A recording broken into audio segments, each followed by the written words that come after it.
Welcome to all devotees. Now we start today's Bhagavatam class. Om Namo Bhagavate Vasudevaya. Om Namo Bhagavate Vasudevaya. Om Namo Bhagavate Vasudevaya. Narayanam Namastutyam Naram Chaiva Narottamam Devim Saraswati Vyasam Tato Jayam Udirek Nashtapaneshu Bhadreshu Nityam Bhagavata Sevaya Bhagavate Uttama Shloke Bhakti Bhavati Naishtiki. Hare Krishna Dandat Pranam. Today we completing the chapter 3rd of Srimad Bhagwatam, Canto 12, the Bhumi Git 43 to 52.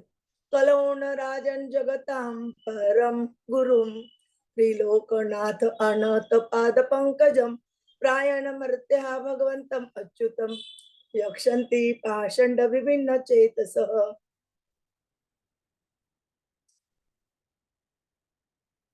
यत्नामधेयं म्रियमाणः आतुरः पतन् स्खलन् वा विवशः गृह्णन् पुमान् विमुक्तकर्मार्गल उत्तमं गतिं प्राप्नोति यक्षन्ति न तं कलौ जनाः पुंसां कलिकृतान् दोषान् द्रव्यदेश आत्मसम्भवान् सर्वान् हरति चित्तस्थः भगवान् पुरुषोत्तमः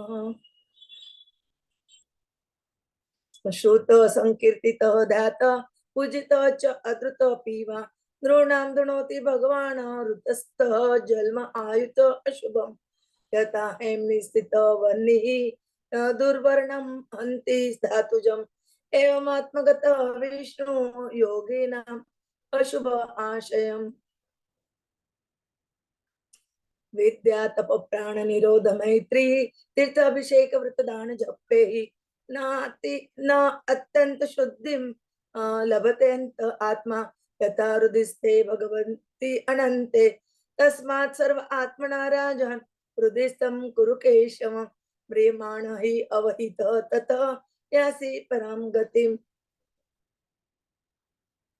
म्रियमाणे अभिधेयः भगवान् परमेश्वर आत्मभावं नेति अंग सर्वात्मा सर्व संशय कले दोष निधे राजन् अस्ति एक महान् गुणः कीर्तनात् एव कृष्णस्य मुक्त संग परम व्रजेत् कृते यद्ध्यायत विष्णुं त्रेतायां यतत मुखे द्वापारे परिचर्यायां कलौ तत् कीर्तनात्.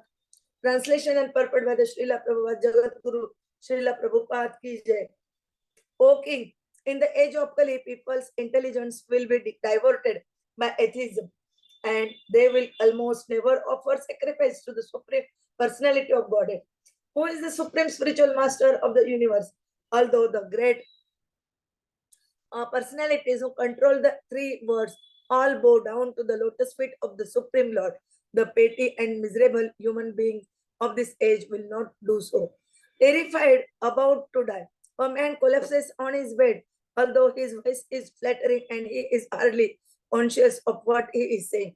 If he utters the holy name of the Supreme Lord, he can be freed from the reactions of his spiritual work and achieve the supreme destination. But still, people in the age of Kali will not worship the Supreme Lord. In the Kali Yuga, objects, places, and even individual personalities are all polluted. The Almighty Personality of Godhead, however, can remove all such contamination from the life of one who fixes the Lord within his mind. If a person hears about, glorifies, meditates upon, worships, or simply offers great respect to the Supreme Lord who is situated within the heart, the Lord will remove from his mind the contamination accumulated during many thousands of lifetimes. Just as fire applied to gold removes any discoloration caused by traces of other metals, Lord Vishnu within the heart purifies the minds of the yogis. By once engaging in the process of demigod worship, austerities, breath control, compassion, bathing in holy places, strict vows, charity, and chanting of various mantras, one's man cannot attain the same absolute purification as that achieved when the ultimate personality of Godhead appears within one's heart. Therefore, O King, endure with all your might to fix the Supreme Lord Keshav within your heart. Maintain this concentration upon the Lord and at the time of death, you will certainly attain the supreme destination. My dear king, the personality of Godhead is the ultimate controller. He is the supreme soul and the supreme shelter of all beings.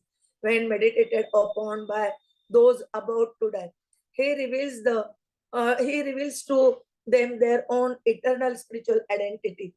My dear king, although Kali Yuga is an ocean of faults, there is still one good quality about this age. Simply by chanting the Hare Krishna mantra, Mahamantra, one can become free from material bondage and be promoted to the transcendental kingdom. Whatever result was obtained in Satya Yuga by meditating on Vishnu, in Treta Yuga by performing sacrifice, and in Dwapar Yuga by serving the Lord's lotus feet can be obtained in Kali Yuga simply by chanting the Hare Krishna Mahamantra. Purport with the Srila Prabhupada Jagadguru Srila Prabhupada ki jai. The impulse to find the absolute truth, the source of all existence, has motivated philosophers, theologians, and other intellectuals of various persuasions since time immemorial and continues to do so today. However, soberly analyzing the ever-increasing plurality of so-called philosophy is regions, pathways of life, and so on, we find that in almost all cases, the ultimate objective is something impersonal or formless. But this idea of an impersonal or formless absolute truth has serious logical flaws. According to ordinary rules of logic, a particular effect should directly or indirectly embody the attributes or nature of its own cause. Thus, that which has no personality or activity could hardly be the source of all personality and all activity. Our irrepressible proclivity to philosophize about the ultimate truth often expresses itself through the philosophical, scientific, and mystical attempts to discover that from which everything emanates. This material world, which is a seemingly limitless network of interactive causes and effects, is certainly not the absolute truth, since scientific observation of material elements indicate that the stuff of this world, material energy, is endlessly transformed into different states and shapes. Therefore, one particular instance of material reality cannot be the ultimate source of all other things. We may speculate that matter in some shape or other has always existed. This theory, however, is no longer attractive to modern cosmologists such as those at the Massachusetts Institute of Technology. And even if we do posit that matter has always existed, we still must explain the source of consciousness if we want to satisfy our philosophical impulse toward discovering the absolute truth.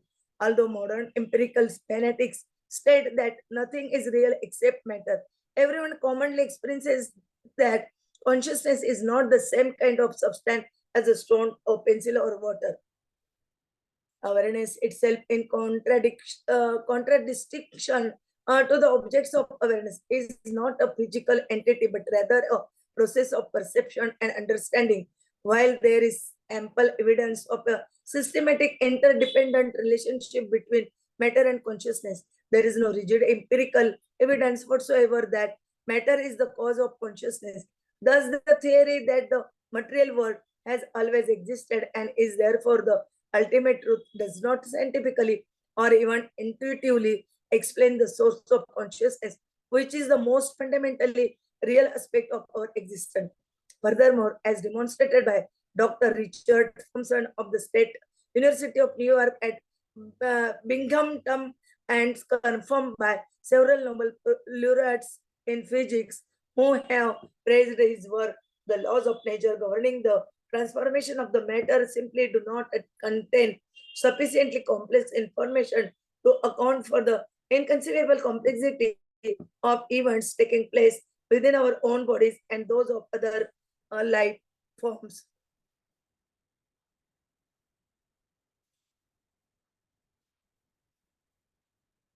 In other words, not only do the material laws of nature fail to account for the existence of consciousness, but they cannot explain even the interaction of material elements at complex organic levels. Even Socrates, the first great Western philosopher, was disgusted with the attempt to establish ultimate causalities in terms of mechanistic principles. The heat and luminosity of the sun's rays demonstrate to the satisfaction of any rational man that the sun, the source of the rays, is certainly not a dark, cold globe, but rather a reservoir of almost unlimited heat and light. Similarly, the innumerable instances of personality and personal consciousness within creation are more than adequate to demonstrate the existence somewhere of an unlimited reservoir of consciousness and personal behavior. In his dialogue, Philebus, the Greek philosopher Plato, argued that just as the material elements in our body are derived from a vast reservoir of material elements existing within the universe, our rational intelligence is also derived from a great cosmic intelligence existing within the universe, and this supreme intelligence is God, the creator. Unfortunately, in Kali Yuga, many leading thinkers cannot understand this and instead deny that the absolute truth, the source of our personal consciousness, has consciousness and personality. This is as reasonable as saying that the sun is cold and dark. In Kali Yuga, many people present cheap stereotype arguments such as if God had a body or personality, he would be limited. In this inadequate attempt at logic, a qualified term is falsely presented in a universal sense. What really should be said is if God had a material body or a material personality like those we have experienced, he would be limited. But we leave out the qualifying adjective material, make a pseudo universal assertion as if we understood the full range within total reality of bodies and personality. Bhagavad Gita, Srimad Bhagwatam, and other Vedic literature teach that the transcendental form and personality of the absolute truth are unlimited.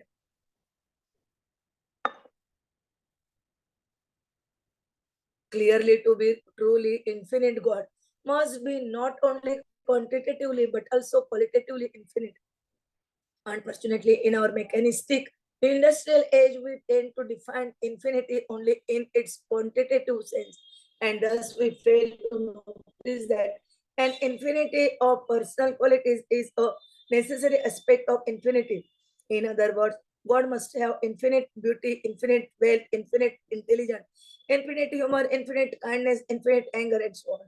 Infinite is an absolute, and if anything we observe in this world is not contained somehow or other within our conception of the absolute, then that conception is of something limited and not of the absolute at all. Only in Kali Yuga are there philosophers foolish enough to proudly defend the most absolute of all terms, God, in materialistic, relative ways, and then declare themselves enlightened thinkers, no matter how big or our brain. Maybe we should have the common sense to place it at the feet of the Supreme Personality of Godhead. You can lead a horse to water, but you cannot make him drink. Although one may practice the mystic yoga system, his actual spiritual advancement is due to the mercy of the Supreme Lord within the heart. It is not directly the result of his austerity and meditation. If one becomes foolishly proud in the name of yoga, his spiritual position becomes ridiculous. Although the Supreme Lord is always in the heart of every living being, the word Rudhi, Tham, Kuru, Keshavam indicate that one should endeavor to realize the Lord's presence there and maintain this awareness at every moment. Parikshit Maharaj is about to give up this word and is receiving final instructions from his spiritual master Shukdev Goswami in the context of the king's imminent departure. This verse has special significance.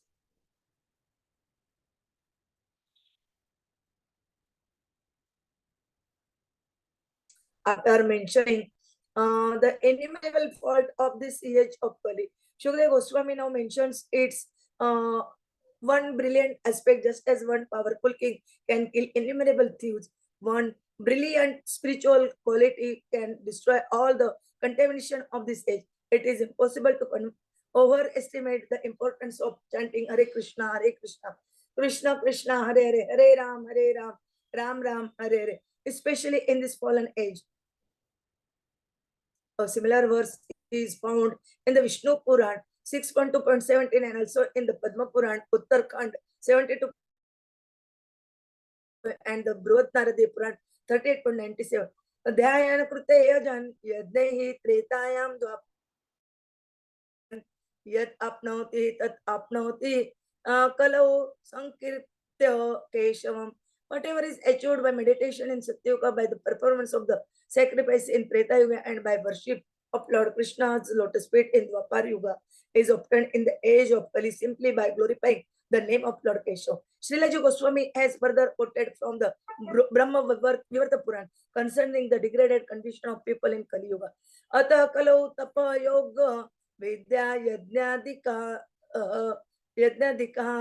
kriya sangha bhavanti no krutah kushalai api dehi. Thus, in the age of Kali, the practices of austerity, yoga, meditation, deity worship, sacrifice, and so on, along with their various subsidiary functions, are not properly carried out, even by the most expert embodied souls. Srilji Goswami has also cited the Chaturmasya Mahatma of the Skanda Purana concerning the necessity of chanting Hare Krishna in this age. Tatha cha eva uttamam loke tapa sri hari kirtanam Kalau Yuge Visheshena Vishnu Priteyi Samacharet. In this way, the most perfect penance to be executed in this world is the chanting of the name of Lord Sri Hari. Especially in the Kali, age of Kali, one can satisfy the Supreme Lord Vishnu by performing Sankirtan. In conclusion, massive propaganda should be made all over the world to induce people to chant the Hare Krishna mantra, by which human society can be rescued from the dangerous ocean of the age of Kali. Thus end the purport. Om Jnanatimirandasya Jnananjana Shalakaya Chakshurmilitam Ena Tasmai Sri Gurave Namah Sri Chaitanya Manobishtam Stapitam Ena Bhutale Swayam Rupa Kadamayam Dadati Swapadantikam Vandeham Sri Guru Sri Yuttapadakamalam Sri Gurun Vaishnavancha Sri Rupam Sagrajatam Sagana Raghunathan Vitam Tam Sajivam Sadvaitam Savadutam Parijana Saitam Krishna Chaitanya Devam Sri Radha Krishna Padan Sagana Lalita Sri Vishakhan Vitancha Namo Om Vishnu Padaya Krishna Preshtaya Bhutale Srimate Bhakti Vedanta Swaminiti Namine Namaste Saraswate Deve Gauravani Pracharine Nirvishesha Shunyavadi Paschata Deshatarine Jai Sri Krishna Chaitanya Prabhu Nityananda Sri Advaita Gadadhar Sri Vasadi Gaur Bhaktavranda Hare Krishna Krishna Krishna Hare Hare Hare Rama Rama Rama Hare Hare Hare Krishna Krishna Krishna Hare Hare Hare Rama Rama Hare Hare Hare Krishna Krishna Krishna Hare Hare Hare Rama Rama Hare Hare Hare Krishna Dandat Pranam. Today we completing chapter 3 of Srimad Bhagwatam, Canto 12, the Bhumi Geet. Today we understanding shloka number 43 to 52.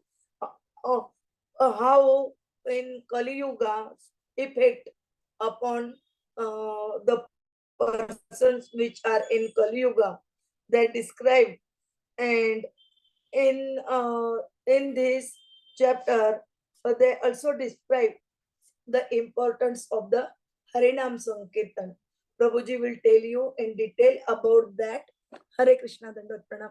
Vancha kalpatarubhecha Krupa Sindhube evacha Patitanam Pavanebhyo Vaishnavebhyo Namo Nama. Hare Krishna Dandat Pranam. Hare Krishna. Thank you very much, Mataji. Here we are seeing how Mother Earth is trying to explain about this Kali Yuga and the varied effects is carrying upon it, and how it is good learning experience for us so that we improve ourselves. So we are seeing that living entities, they are contaminated by the influence of Kali. And so they are not worshipping Krishna.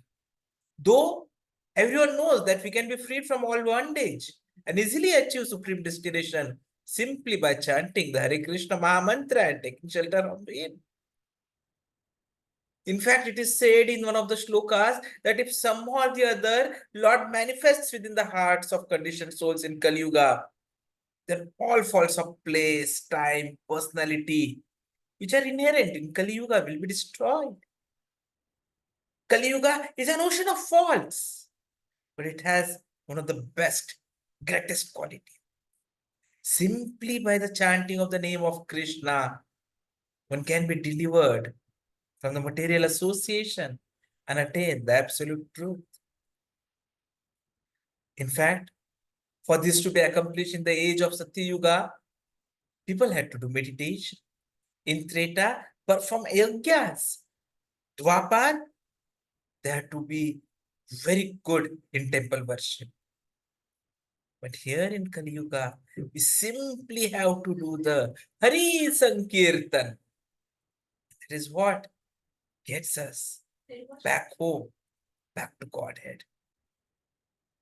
We are seeing how in Kali Yuga, people no longer protect their elderly parents, their children, or wives. Though degraded, they'll only care to satisfy their bellies. Intelligence diverted to atheism. No yajnas for Krishna, who is the supreme spiritual master. In fact, the three worlds, the personalities who control them, they bow down to Krishna. But we are so petty, not right now, but earlier, and those who are not here right now, they are so miserable that they never did so. In fact, we may be terrified, we may be about to die, and we may collapse on bed. Though the voice is faltering, he may not be understanding what he is saying. Even if in such a bad state, the person utters Hare Krishna, he can be freed from the reaction of fruitive work and achieve supreme destination. But still, we find so much of resistance from people to start this chanting and worshipping of the Lord. In Kali Yuga, we are seeing that objects, places, personalities, individuals, everything is polluted. And Krishna, just by his mercy, his glance, he can remove all these contaminations. We just need to fix the Lord within our mind. If we hear about glories of Krishna, glorify Krishna, meditate upon Krishna, worship Krishna, or even simply offer respect to Krishna, then the Paramatma will remove from the mind the contamination accumulated during thousands of lifetimes.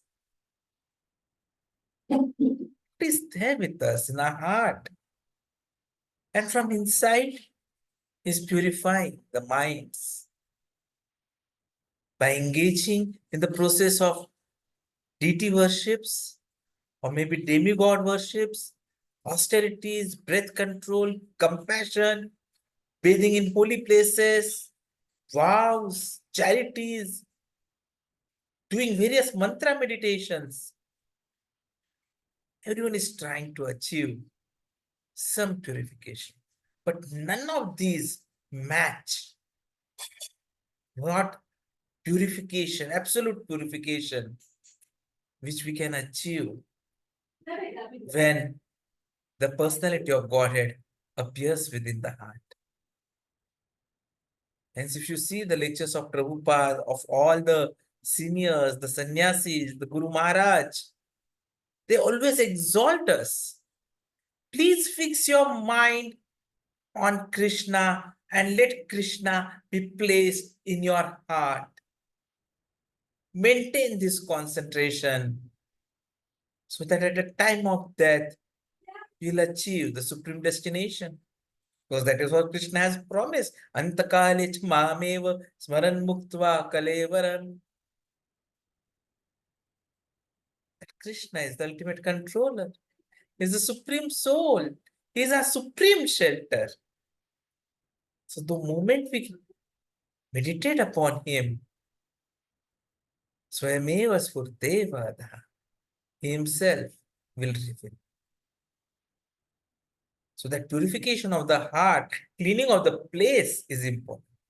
When any representative of the government, say prime minister or president, is supposed to arrive in a locality, you will find that the locality is clean, spick and span. Here, Krishna, who is the supreme personality, Anadir Adir Govinda, he is to come in our heart. So that requires cleaning. It requires freeing from material bondage. And the best way to do that is chanting of the Hare Krishna Mahamantra. Hare Krishna, Krishna Krishna, Hare Hare, Hare Ram, Ram Ram, Hare Hare. Kirtanat eva Krishnasya Mukta Sangha Param Vrajet. Param Vrajet. One can go to the transcendental spiritual kingdom. And how Mukta Sangha, liberated from material bondage. And that is possible only Kirtanata eva Krishnas, by chanting of the holy name of Krishna. And this is something which is described not only here, but in so many scriptures. In fact, if you read one of the lectures by Srila Prabhupada, he says 16 rounds is minimum, not maximum. There used to be one of the disciples of Srila Prabhupada who never used to get involved in any of the temple activities. He simply used to sit, chant, then whenever there was time for prasadam, he used to go, take prasadam, and again sit and chant. So the disciples complained to Prabhupada, he's not doing any service, he's not doing any seva. Prabhupada said, what is he doing then? With his hoarse voice. And the disciples say, no, nothing. He simply sits at one place and chants. And Prabhupada was very happy. He smiled. Good. Let him do what he is doing. That is what is important. You take care of his prasad. Because that is the essence of everything. Hare Krishna chanting, chanting of the holy name, so that we have our heart cleansed up. And the moment that is going to happen, Krishna will definitely come in our heart. And then he'll destroy all the bondages which are there. And with no bondages in place, nothing will hold us back to this material world. We will not have to suffer the agony of birth, of old age, of disease, of death. And we'll go back home successfully, back to Godhead. Thank you very much. Hare Krishna. Kindly repeat.